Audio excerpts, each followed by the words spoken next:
எல்லா புகழும் இறைவனுக்கே. அனைவருக்கும் வணக்கம். வைகாசி விசாகத்திற்கு கடைப்பிடிக்க வேண்டிய விரத முறைகள். முழு உபவாசம்.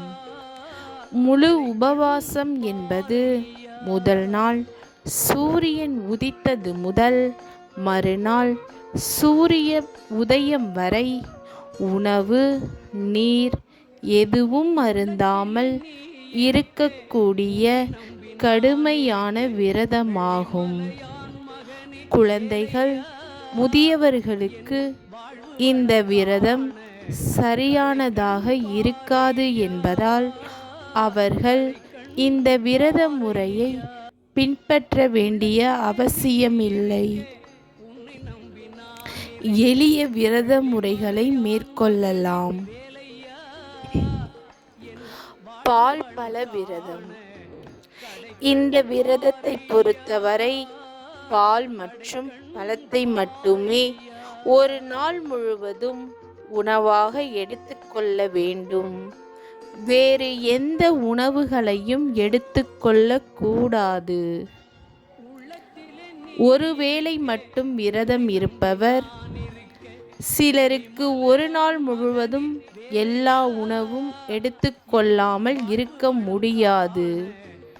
இன்னும் சிலருக்கு பால் உணவுகள் ஒத்துக்கொள்ளாமலும் இருக்கலாம்.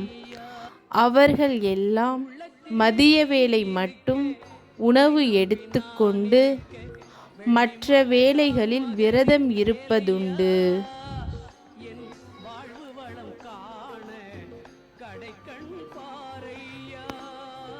108 போற்றி துதிகள் நாள்தோறும் துதிக்க நல்லதே நடக்கும்.